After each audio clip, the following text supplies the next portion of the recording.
Bíblia nesse instante em dois textos muito preciosos. O primeiro deles está em 1 Coríntios, capítulo 15, versículo de número 58. Primeira epístola de Paulo aos Coríntios, capítulo 15, verso 58. E o segundo texto está em Hebreus, capítulo 6, verso 10. Hebreus 6, verso de número 10. Glória a Deus. Glória a Deus. Quem achou, diga amém. Então, 1 Coríntios, capítulo 15, verso 58, diz assim, as Escrituras Sagradas. Vamos ler primeiro esse texto, depois vamos ler Hebreus 6, verso 10. Diz assim: portanto, queridos irmãos, continue fortes e firmes, continue ocupados no trabalho do Senhor, pois vocês sabem que todo o seu esforço nesse trabalho traz proveito. Portanto, queridos irmãos, continue firmes e fortes, continue ocupados no trabalho do Senhor, pois vocês sabem que todo o seu esforço nesse trabalho sempre traz proveito. Agora, Hebreus capítulo 6, verso 10. Hebreus 6, verso 10, que diz assim, Hebreus capítulo 6, versículo de número 10. Hebreus 6, 10 diz assim: Deus não é injusto, Ele não esquece o trabalho que vocês fizeram, nem o amor que lhes mostraram na ajuda que deram e ainda estão dando aos seus irmãos na fé. Mais uma vez, Deus não é injusto, Ele não esquece o trabalho que vocês fizeram, nem o amor que eles mostraram na ajuda que deram e ainda estão dando aos seus irmãos na fé. Glória a Deus. Pai Santo, essa é a tua bendita e soberana palavra que nós acabamos de ler.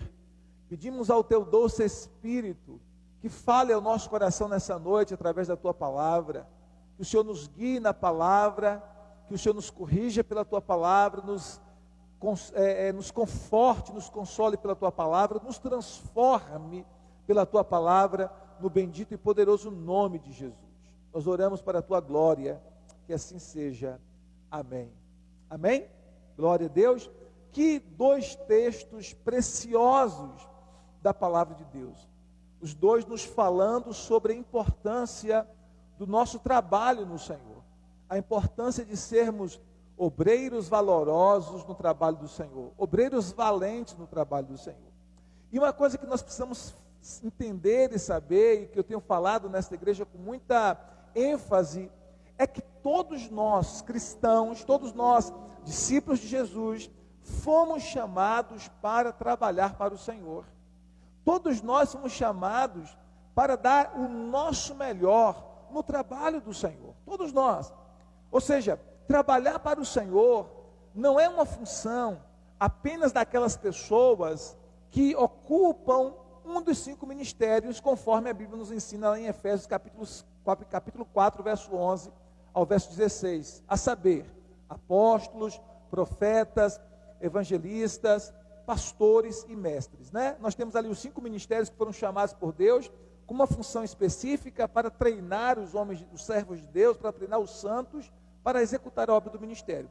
E muitas pessoas acreditam que somente estes 5 ministérios, ou seja, somente apóstolo, somente evangelistas, profetas, evangelistas, pastores e mestres, é que devem trabalhar para o Senhor, é que devem trabalhar na obra do Senhor. Não, não é verdade, a Bíblia não nos mostra isso em lugar nenhum. Esses 5 ministérios foram chamados por Deus com uma missão e com uma tarefa bem específica e bem delimitada, que é treinar os santos, que é treinar os servos de Deus, que é fazer o treinamento espiritual do povo de Deus, para que o povo de Deus, uma vez treinado, possa executar a obra do ministério, possa servir no ministério. Então, queridos, todos nós como cristãos, Todos nós, como discípulos de Jesus, todos nós, como filhos de Deus, fomos chamados para trabalhar para o Senhor.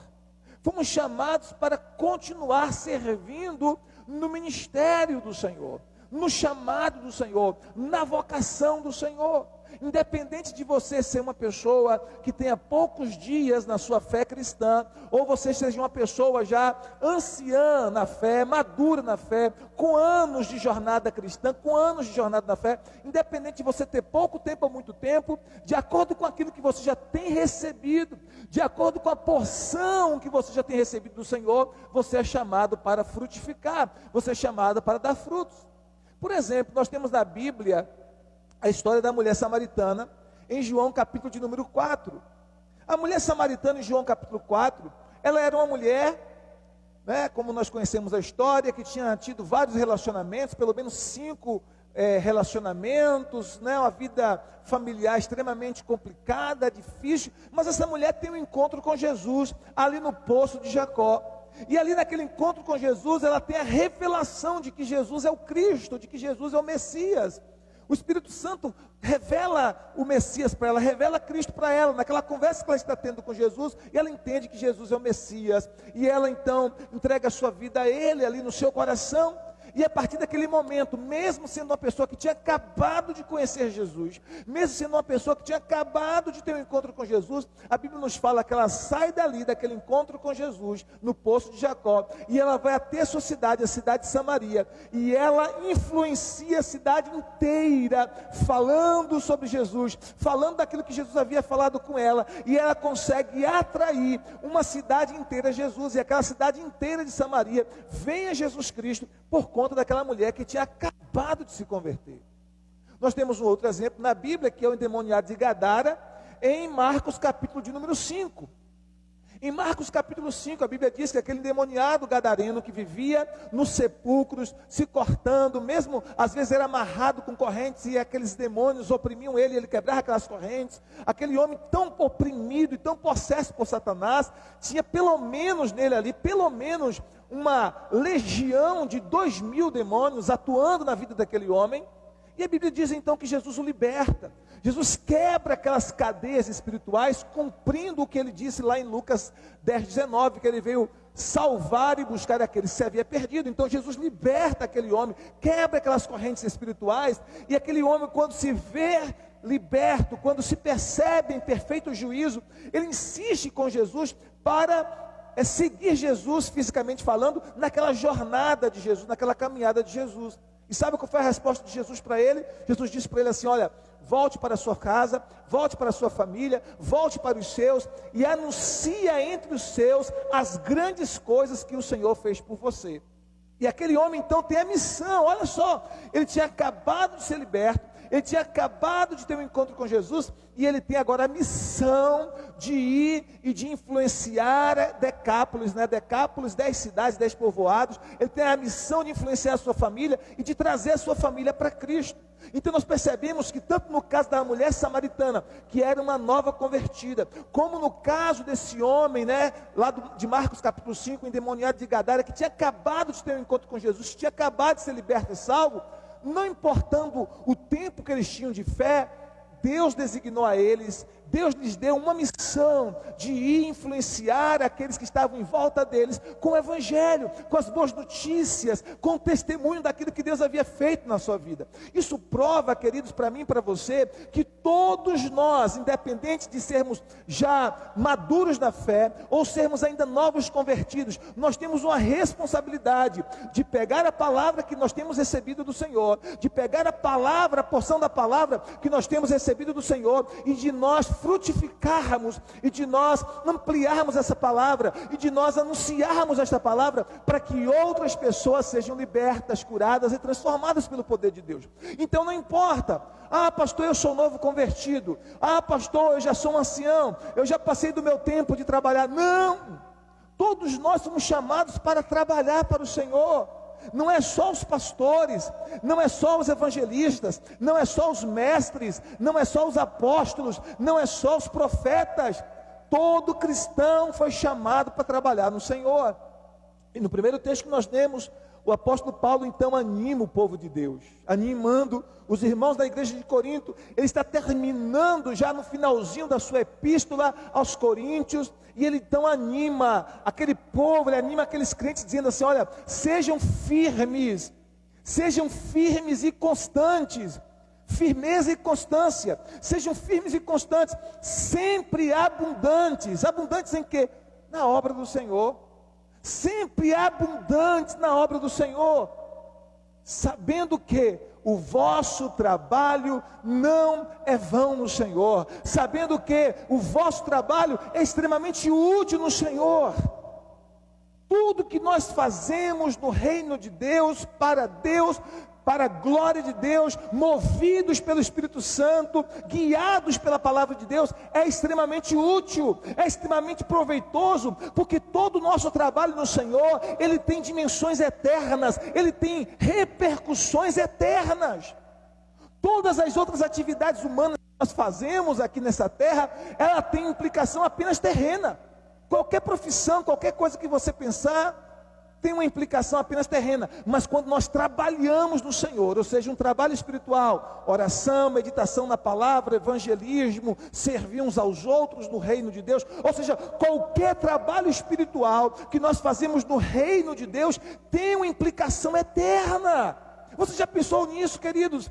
Por isso que o texto diz que o seu trabalho, ele é extremamente proveitoso no Senhor. Todo o seu esforço, toda a sua dedicação na obra de Deus, no reino de Deus, tem repercussão eterna. E é por isso que a Bíblia diz que nós precisamos ser abundantes na obra do Senhor.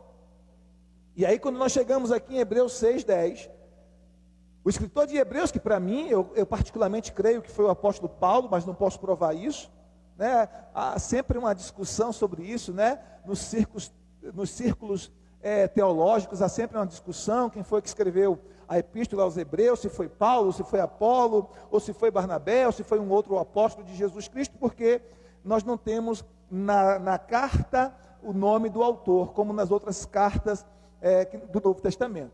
Mas independente dessa discussão de quem seja, eu particularmente acredito que foi o apóstolo Paulo, no capítulo 6, verso 10, ele diz assim, olha o que ele diz: Deus não é injusto. Deus não é injusto. Por que ele não é injusto? O verso 10 diz: Ele não esquece o trabalho que vocês fizeram. Deus não é injusto. Ele não esquece o trabalho que vocês fizeram. Continua: nem o amor que lhes mostraram na ajuda que deram e ainda estão dando aos seus irmãos na fé. Então, quando vocês trabalham, queridos, para o Senhor, qualquer coisa que você faz no reino de Deus, Deus resiste a esse trabalho e Ele vai recompensar você por esse trabalho. Quando você serve no reino de Deus, quando você traz um copo de água para um servo do Senhor, quando você dá ajuda a alguém, quando você prega o evangelho, quando você sai da sua casa para ministrar em uma célula, quando você, convida pessoas para estar com você numa célula, quando você separa um tempo para interceder, para orar em favor das pessoas, para interceder por aqueles que estão perdidos, por aqueles que precisam do encontro com o evangelho, quando você separa um tempo para aconselhar um casal, quando você separa um tempo para ministrar uma palavra de Deus sobre aqueles que precisam ser tocados com a palavra de Deus, todo esse trabalho no Senhor, seja ele qual for, a Bíblia diz: Deus não é injusto, Ele não se esquece do seu trabalho. Ele não se esquece. Ele não esquece do seu trabalho, Ele não esquece do amor envolvido nesse trabalho, do amor dedicado nesse trabalho, porque você está fazendo esse trabalho para o Senhor com amor, com dedicação. Ele não esquece. Esse amor que envolve você em ajudar o seu próximo, ajudar o seu irmão na fé, Ele não esquece. E aí o texto diz o quê? Ele não esquece, Deus não é injusto. Então haverá recompensa para o seu trabalho. Diga glória a Deus. Haverá recompensa para o seu trabalho. E o que é, pastor? O que é trabalhar no Senhor? A Bíblia nos fala, por exemplo, em 1 Coríntios Romanos, capítulo 16. E Paulo coloca uma lista imensa de pessoas que trabalharam no Senhor, uma lista imensa de pessoas que serviram no ministério, que ajudaram o apóstolo Paulo na sua missão, de ganhar almas, de espalhar o evangelho, né, de servir a Deus. E aí Paulo começa então a agradecer e a saudar, a enviar uma saudação para essas pessoas em Romanos, capítulo de número 16. Olha que interessante. Romanos 16. Começa no verso 1, ele diz assim: eu recomendo a vocês a nossa irmã Febe, que é diaconisa da igreja de Secreia. Recebam essa irmã em nome do Senhor, como deve fazer o povo de Deus. Dei a ela toda a ajuda que precisar, pois ela tem ajudado muita gente e a mim também. Mando saudações a Priscila e ao seu marido Áquila, meus companheiros no serviço de Cristo. Eles arriscaram sua vida por mim.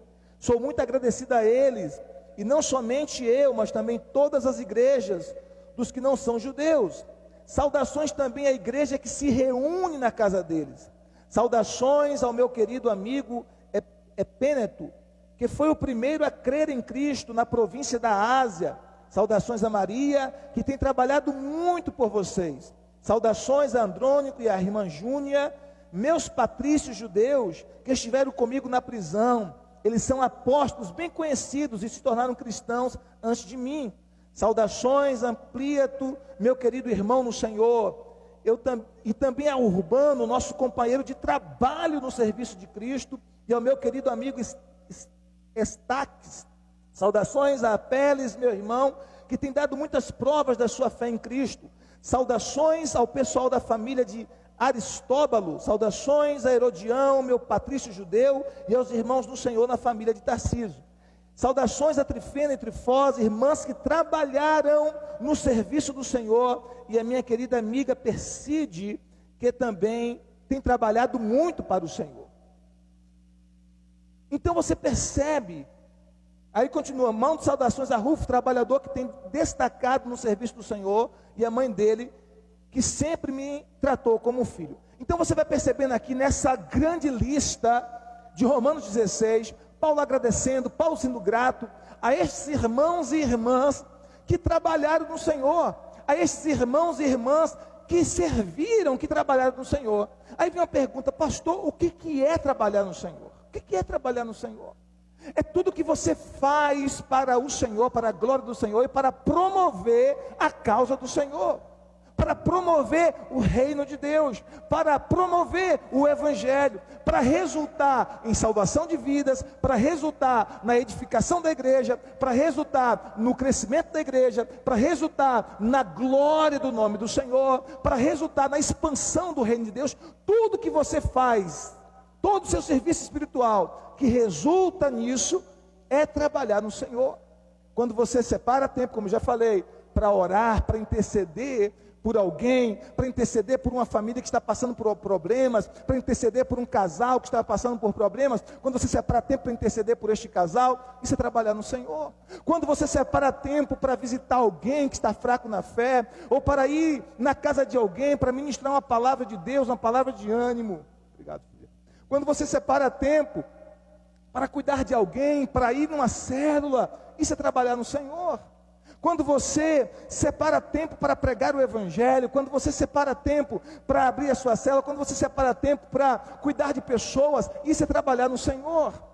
Quando você separa tempo para servir na sua comunidade, seja em que área for, desde as coisas pequenas até as coisas maiores, desde limpar, varrer o chão do templo, limpar as cadeiras, como trazer um copo de água para quem ele está ministrando, isso é trabalhar no Senhor. Quando você separa um pouco do seu recurso financeiro para servir ao Senhor, contribuindo financeiramente, com seus dízimos, com as suas ofertas, com as suas primícias, isso é trabalhar no Senhor. Quando você separa um pouco do seu recurso financeiro para comprar uma cesta básica, para ajudar alguém, para comprar 1 quilo de alimento, para contribuir com a assistência social da igreja, para alimentar um que está faminto, isso é trabalhar no Senhor. Ou seja, trabalhar no Senhor, irmãos, são muitas coisas que nós podemos fazer, que vai resultar em promover a causa de Deus, que vai resultar em espalhar o evangelho, que vai resultar na salvação de vidas, que vai resultar na edificação da igreja, que vai resultar na ampliação do reino de Deus e que, sobretudo, vai resultar na glória de Deus.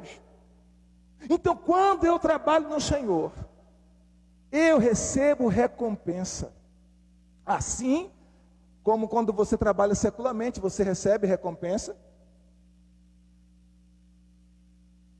Qual é a recompensa do seu trabalho físico? O seu salário no final do mês, ou no final da semana, ou no final do dia, dependendo de como você trabalha, né? Existem pessoas que trabalham e recebem no final do dia, o diarista, não é assim? Existem pessoas que trabalham e recebem no final da semana. Existem pessoas que trabalham e recebem no final da quinzena. Existem pessoas que trabalham e recebem no final do mês. O que é o salário? O salário é recompensa pelo seu trabalho. Agora, Deus tem recompensas muito maiores e melhores para nós do que o salário financeiro que a gente recebe do nosso trabalho secular. Ele tem recompensas espirituais. Ele tem bênçãos espirituais. Algumas delas Ele nos dá enquanto nós estamos aqui na terra, e a grande maioria delas nós receberemos na eternidade. Então a Bíblia diz que há recompensa para o nosso trabalho no Senhor. E nós precisamos entender que não é apenas os pastores que são chamados para trabalhar no Senhor. Todo crente é chamado para frutificar. Todo crente é chamado para produzir, gerar discípulos. Todo crente é chamado para contribuir no reino de Deus com seus dons, com seus talentos, com as suas habilidades. E você precisa perguntar ao Espírito Santo o tempo todo: Espírito Santo, como o Senhor quer me usar nesse tempo? De que maneira eu posso ser útil nas tuas mãos? Eu não quero passar por essa terra apenas consumindo as tuas bênçãos. Eu quero ser útil nas tuas mãos. Eu quero ser um canal nas tuas mãos, mesmo nesse tempo tão difícil. Eu não quero estar focado nos meus próprios problemas. Eu não quero estar focado na minha própria dor, olhando apenas para o meu próprio umbigo. Eu preciso, Senhor, nesse tempo tão desafiador, de calamidades, de catástrofes a níveis mundiais, eu preciso, Senhor, ser uma bênção nas tuas mãos. Eu preciso ser útil ao Senhor. Eu preciso ser útil. Espírito Santo, como eu posso ser útil ao Senhor? Espírito Santo, como o Senhor quer me usar? Espírito Santo, de que maneira eu posso ser útil? Como eu posso contribuir para a minha igreja? Como eu posso contribuir para os meus irmãos? Como eu posso contribuir com a minha cidade, com a minha nação? De que maneira? Como eu posso ser útil? Então eu preciso estar perguntando ao Espírito Santo. E o Espírito Santo vai me revelar por meio da palavra de Deus como eu posso contribuir, como eu posso ser útil, como eu posso cumprir os propósitos de Deus para a minha vida. Queridos, Deus chamou você com um propósito. Deus criou você com um propósito. Você não nasceu por acaso. Você não nasceu porque os métodos contraceptivos dos seus pais falharam. Não, Deus tinha um propósito em trazer você ao mundo. Deus tinha um propósito específico, deliberado, planejado, escrito, determinado para você. Salmo 139, o Senhor diz assim: todos os nossos dias foram escritos e determinados um a um antes que eles viessem a existir. Deus chamou você antes do seu nascimento. Deus sonhou com você, idealizou você, e você nasceu para cumprir um propósito de Deus. Quando você se converteu ao Senhor Jesus, não foi simplesmente porque você escolheu Jesus. Não, Jesus escolheu você muito antes. Você apenas respondeu à escolha dele. Você apenas respondeu ao chamado dele. Jesus disse na sua palavra, João capítulo 15, verso 16: não fostes vós que me escolhestes a mim, mas eu vos escolhi a vós e vos nomeei para que vades e deis frutos e o vosso fruto permaneça, a fim de tudo quanto pedirdes ao Pai em meu nome, Ele vos conceda. Então você foi uma escolha do Senhor. Então Deus te criou com um propósito, e Deus te salvou com um propósito. E você precisa dizer ao Espírito Santo, me mostra qual é o propósito do Senhor para a minha vida. Me mostra qual é o teu plano específico para a minha vida. Como o Senhor quer me usar nesse tempo. Como o Senhor quer que eu seja útil ao teu reino, à igreja, às pessoas à minha volta, à minha cidade, à minha nação. Como eu posso contribuir, Senhor? De que maneira? Porque eu não quero gastar minha vida apenas com minhas próprias coisas. Eu não quero gastar minha vida egoístamente. Eu quero ser uma bênção nas tuas mãos. Eu quero trabalhar para o Senhor com amor, com zelo, com dedicação. sabendo que o Senhor vai me recompensar no tempo oportuno, porque a recompensa veio dele. Por isso que Paulo diz, Deus não é injusto para se esquecer do nosso trabalho. O homem pode se esquecer, as pessoas podem ser até ingratas conosco, podem se esquecer do que a gente fez com elas, não importa. Nós estamos servindo ao Senhor. Paulo diz, é a Cristo o Senhor que vocês estão servindo. Eu aprendi uma coisa com o meu pastor, o apóstolo Zelito, ele diz assim, ame todas as pessoas sem criar expectativa. Ame todas as pessoas sem criar expectativa. A sua recompensa é amar as pessoas. Não crie expectativa, porque se você criar expectativa, e principalmente se essa expectativa for muito exagerada sobre as pessoas, você vai se frustrar e se decepcionar. Ame as pessoas. Seja alguém com coração cheio de amor. Não crie expectativa nas pessoas. A sua recompensa vem do Senhor. Se alguém reconhecer o que você tem feito no Senhor, glória a Deus por isso. Se não reconhecer, o texto está dizendo, Deus não se esquece.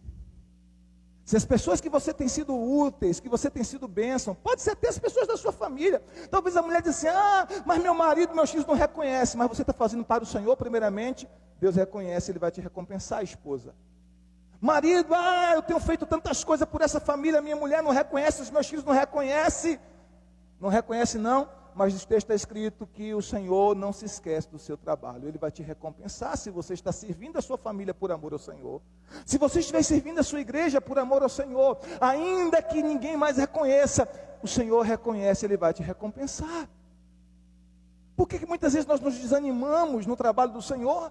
Porque nós ficamos olhando para as pessoas e buscando das pessoas um retorno, buscando das pessoas um aplauso. Nós temos que esquecer isso, porque em alguns momentos, as mesmas pessoas que podem nos aplaudir, podem ser as mesmas pessoas que podem nos crucificar. Assim foi com Jesus.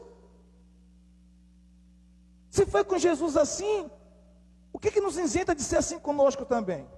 Então não fique colocando a sua expectativa nas pessoas. Sirva as pessoas, ame as pessoas, trabalhe para a glória de Deus, para o bem das pessoas, mas coloque a sua expectativa de recompensa no Senhor. Amém, queridos? Amém?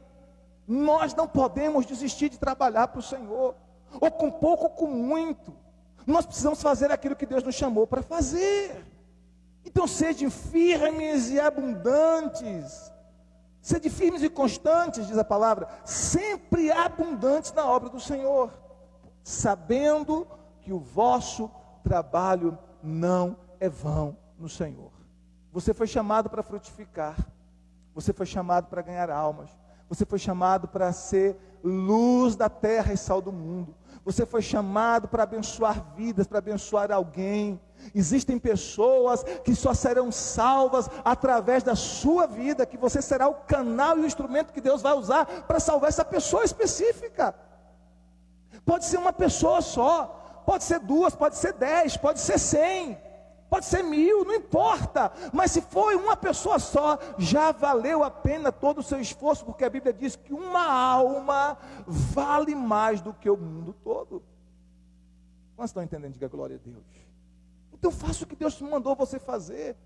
Aonde você estiver, no seu trabalho, na sua empresa, nos seus negócios, na sua escola, na sua faculdade, na sua casa, na sua família, na sua vizinhança, na sua igreja, onde você estiver, deixe a luz de Cristo brilhar em você. Deixe a luz de Cristo brilhar em você. Seja instrumento do Senhor. Aleluia. Glória a Deus. Então o que você precisa fazer?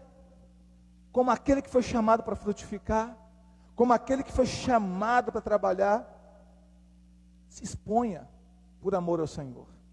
Se exponha por amor ao reino de Deus. Não tenha vergonha. Encare os seus medos. Vença a sua timidez. Se exponha por amor ao Senhor. Se exponha por amor ao reino de Deus. Olha o quanto o nosso Senhor Jesus Cristo se expôs por nós. Foi crucificado de uma forma tão vergonhosa, exposto, despido ali na cruz, por amor a mim e por amor a você, por amor a nós. Então, se nós queremos frutificar, nós precisamos nos expor no reino de Deus. Amém? Trabalhe pelo reino de Deus com tudo que você tem, com tudo que você pode. Use todos os meios possíveis. Todos os meios. Como é que eu posso ganhar almas para Jesus nesse tempo? Como é que eu posso evangelizar nesse tempo?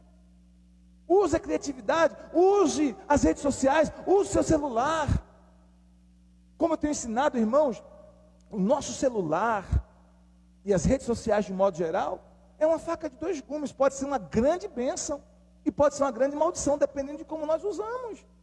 Se nós usamos o nosso celular para acessar notícias ruins, encher a nossa mente de notícias ruins, se nós usamos nosso celular para acessar sites pornográficos, se nós usamos nosso celular para acessar sites de fofoca, tem até os sites de fofoca gospel, imagine, nem combina, né? Evangélico fofoca, mas tem, né? O fuxico gospel, olha que loucura.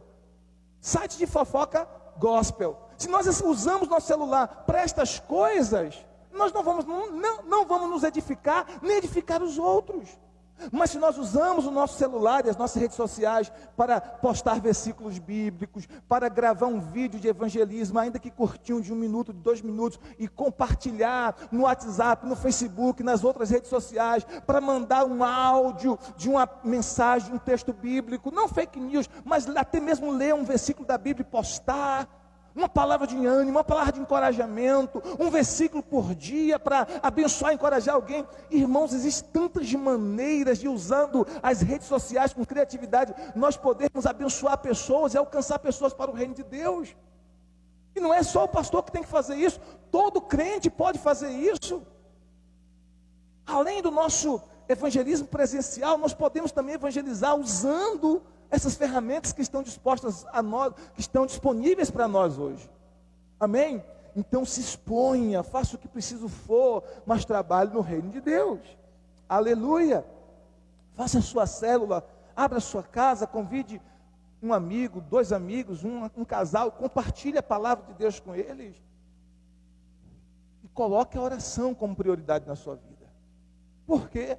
Porque todo esse trabalho no Senhor, ele não é na força do nosso braço, ele não é na força da nossa natureza, ou na nossa própria inteligência, ou na nossa própria sabedoria humana. Não, nós fazemos o trabalho do Senhor na dependência do Espírito Santo. Por isso que eu disse, peça ao Espírito Santo para lhe guiar, peça ao Espírito Santo para lhe conduzir, peça ao Espírito Santo para dizer: Senhor, me mostra onde o Senhor quer que eu atue, como o Senhor quer que eu atue, como o Senhor quer que eu sirva, como o Senhor quer que eu contribua com o teu reino. Eu tenho esse dom, mas tem dons que você tem que você nem sabe que tem. Então peça que o Senhor me revele quais dons eu tenho, quais habilidades eu tenho que nem descobri ainda, e como eu posso usar essas habilidades para promover a tua causa, para promover o teu reino.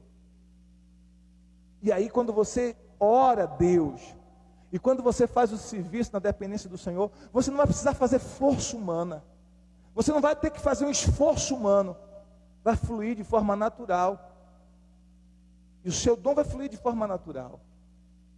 Eu estava conversando com uma irmã esses dias atrás, ela tem um dom muito forte na área do evangelismo, ela tem um dom de evangelista, na verdade, né? E eu disse para ela: minha irmã, você não pode ficar parada. A senhora tem uma facilidade para ganhar almas absurda. Ela é muito simples no jeito dela de ser, mas quando ela abre a boca, na simplicidade dela, que ela dá uma palavra, as pessoas se convertem. As pessoas são ganhas para Jesus.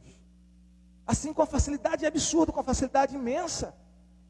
E eu disse: por que a irmã está parada? A irmã tem que trabalhar, a irmã tem que fazer o que tem que ser feito, que o Senhor chamou você para fazer.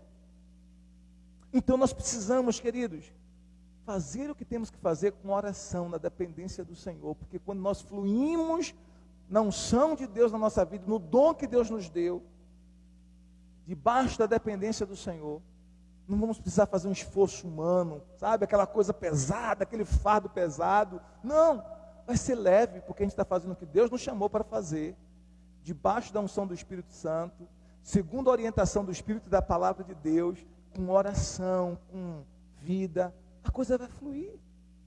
A gente não está querendo se comparar com ninguém, nos comparando com outras pessoas ou com outros ministérios, não, fazendo o que Deus nos chamou para fazer.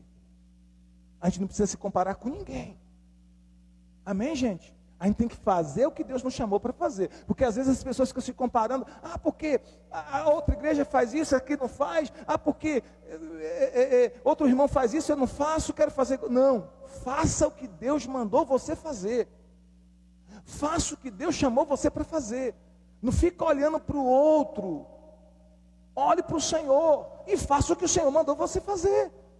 Com as ferramentas que Ele te deu. Lembra de Saul e Davi? Quando Davi foi lutar contra o gigante Golias, a Bíblia nos fala que Saul deu a armadura dele, né, do rei Saul para Davi. Só que Saul era grandão. E Davi era ainda muito pequeno, franzino, era um menino aproximadamente uns 17 anos. Quando ele veste a armadura de Saul, ele fica desengonçado com aquela armadura. E ele percebe que ele não ia ter êxito em lutar com o gigante Golias usando a armadura de Saul. O que ele faz? Ele se despe da armadura de Saul, ele se despoja da armadura de Saul, e ele vai com a unção que Deus deu a ele. Ele pega 5 pedrinhas de liso, de seixo, e uma funda, né? Que seria como se fosse, comparando, né? Como se fosse um estilingue de um menino que caça passarinho no meio do mato, como se fosse um badoque. Ele vai e com uma funda e com aquelas pedrinhas, e uma só acerta a cabeça do gigante, ele corta a cabeça do gigante logo em seguida com a espada, ele consegue vencer o Golias. Por que ele vence o Golias? Porque ele vai na dependência do Senhor, ele vai usando a estratégia específica que Deus deu para ele, não a estratégia do outro, não a armadura de Saul, porque se ele vai usar a armadura de Saul para vencer o gigante, ele não teria êxito. E o problema é que muita gente está usando a armadura de outro para vencer os nossos gigantes no ministério, no reino de Deus. Não, queridos. Deus deu uma palavra para você. Deus deu uma estratégia para você. Deus deu uma direção para você. Faça o que Deus mandou você fazer. Amém? Faça o que Deus... mas o outro está fazendo desse jeito. Deus falou para você fazer igual ao outro? Não. Então faça como Deus mandou você fazer. Não fique se comparando com ninguém, faça o que Deus mandou você fazer, porque se você for Davi, não adianta tentar ganhar, não adianta tentar fazer o ministério, não adianta tentar ganhar almas, não adianta vencer o gigante usando a armadura de Saul. A estratégia que Deus lhe deu é sua, a visão que Deus lhe deu foi a visão que Deus lhe deu, a palavra que Deus lhe deu foi a palavra que Deus lhe deu. E é com essa palavra, é com essa direção, é com essa unção específica do Espírito Santo que você vai sair e vai ter êxito no reino de Deus, e vai ganhar almas, e vai conquistar vidas, e vai ter vitória nos seus empreendimentos, negócios, e vai ser abençoado na área que Deus quer que você seja abençoado. Mas você precisa orar. Então, no trabalho do Senhor, nesse trabalho espiritual, nós precisamos orar, porque não é na força do nosso braço, irmãos, não é na dependência da carne, é na força do Senhor, na dependência do Espírito Santo. Olha, quando Abraão ele quis mover na carne, ele gerou Ismael, inimigo de Isaac, inimigo da promessa, inimigo do filho da promessa. Enquanto ele ficou ali na carnalidade, né, tentando agir segundo a cultura da sua época, porque a cultura da sua época dizia o quê? Se a mulher não pode dar filho, ela dá a sua serva para o marido, e o filho que essa serva tiver, será tido como filho da dona, como filho da patroa. Aí Sara, movida pela cultura da sua época, sugere a Abraão que ele se deite com Agar, porque ela não podia ter filhos. Estava esperando a promessa, mas a promessa parecia tão demorada, e eles quiseram, entre aspas, ajudar a Deus. E nessa tentativa da carne de ajudar a Deus, eles tiveram um prejuízo absurdo. Não é verdade, queridos? Então nós precisamos entender o seguinte, queridos: não é na força da nossa carne que nós vamos fazer a obra de Deus. Não é na força do nosso braço que a gente vai ganhar almas, que a gente vai frutificar no reino de Deus, que a gente vai ser bênção na vida das pessoas. É na dependência do Senhor. E Deus quer usar você com a sua personalidade, com o seu jeito de ser, com o seu temperamento, com os seus dons, com as suas habilidades. Deus tem uma armadura específica para você. Não precisa querer imitar a armadura de Saul. Não precisa querer usar a armadura de Saul. Deus tem uma armadura específica para você. Deus tem talentos específicos para você, dons específicos para você e uma unção específica para você. Então diga para o Senhor: Senhor, como eu posso ser útil nesse tempo? Eu quero ser uma bênção nas tuas mãos, na minha família. Eu quero influenciar a minha família, para que ninguém da minha família vá para o inferno, para que ninguém da minha família morra sem Jesus, para que ninguém da minha família morra sem Cristo. Eu quero ser luz na minha casa, eu quero ser sal na minha casa, eu quero influenciar a minha família, primeiros de casa, os que moram debaixo do mesmo teto, marido, esposa e filhos, pais, mas eu quero também influenciar os familiares, a família estendida, meus irmãos, minhas irmãs, meus cunhados, minhas cunhadas, meus tios, minhas tias, meus primos, minhas primas. Eu quero influenciar. Como eu posso fazer isso? E às vezes Deus vai dizer para você assim: apenas ore. Talvez Deus vai dizer para você isso: apenas interceda. Eles não vão querer ouvir você, não vão querer ouvir o teu testemunho, não vão querer dar ouvido para o que você tem a dizer, mas eles não podem rejeitar a tua oração. Talvez Deus diga para você apenas orar. Talvez Deus lhe dê uma outra direção, uma outra palavra: você vai fazer isso, isso e isso. Mas você tem que ficar naquilo que Deus lhe falou e seguir a direção de Deus. E você vai começar a influenciar a sua família. E sabe o que vai acontecer? A sua família vai se converter a Jesus Cristo. A sua família vai ser de Cristo. A sua família toda vai servir a Jesus. Os seus filhos, seus pais, seus irmãos, suas irmãs vão servir a Jesus. Ninguém da sua casa vai perecer sem Cristo. Então o seu chamado é para impactar a sua família. O seu chamado é para impactar as pessoas que estão à sua volta. E você precisa dizer: Senhor, como eu posso fazer isso? Como eu posso ser útil? Eu não posso passar por essa terra, eu não posso passar por essa vida sem ser útil à minha geração. Eu não posso passar por essa terra apenas consumindo. A vida não se resume apenas em viver para si mesmo, não se resume apenas em ter alguma coisa material. Não, eu quero ser útil ao teu reino. Eu quero ser útil à tua obra, eu quero ser útil e contribuir com o chamado que Deus me deu. Eu tenho uma missão. Todos nós temos um chamado de Deus, todos nós temos uma missão, como eu comecei falando no início dessa mensagem. Não é apenas os pastores, não é apenas os apóstolos, não é apenas os evangelistas, não é apenas os mestres, não é apenas os profetas. Todo crente tem um chamado, todo crente tem uma missão, todo crente foi chamado para frutificar. Todo crente, irmãos. E eu citei 2 exemplos claros aqui na Bíblia. A mulher samaritana, capítulo 4 de João. E Deus, ela teve um encontro com Jesus, e o Senhor a enviou, e ela ganhou uma cidade inteira, novinha na fé, nova convertida. E em Marcos 5, o exemplo do endemoniado de Gadara, que teve um encontro com Jesus, foi liberto daquela legião de demônios, e Jesus mandou ele ir na sua casa e no seu povoado, e falar para aquelas pessoas da sua família e do seu povoado, o que o Senhor tinha feito por eles, independente de ele ser novo convertido. Eu me lembro uma vez, eu fecho a mensagem aqui, eu estava conversando com um irmão, depois de uma pregação que eu fiz numa igreja evangélica, falando exatamente sobre isso, né? Sobre o chamado de Deus para frutificarmos, para trabalharmos na obra do Senhor. E quando terminou aquele culto, aquele irmão me procurou e disse: pastor, eu ainda sou muito novo na fé para frutificar. Eu ainda sou muito novo na fé para trabalhar na obra de Deus. Eu falei: meu irmão, e quanto tempo o irmão tem de convertido? Ele disse: pastor, só tenho apenas 5 anos. Misericórdia, irmão, 5 anos? O senhor está se considerando novo na fé com 5 anos de fé? Eu disse para ele: com 5 anos de fé, eu já estava servindo como pastor em uma igreja, irmão. Então trabalhe para o Senhor. Independente de você ter pouco tempo ou muito tempo, trabalhe para o Senhor. Faça o que Deus mandou você fazer. Esse é o tempo, irmãos. O mundo nunca precisou tanto de nós como agora. Nunca precisou tanto de nós, a igreja do Senhor Jesus, como agora. Nós precisamos nesse tempo, mais do que em qualquer outro tempo, ser sal da terra e luz do mundo. Influenciar com o Evangelho de Cristo, com o testemunho de uma vida transformada, e com trabalho e serviço no Senhor, em nome de Jesus. Como diz a palavra, sede firmes e constantes, sempre abundantes na obra do Senhor, sabendo que o vosso trabalho não é vão no Senhor.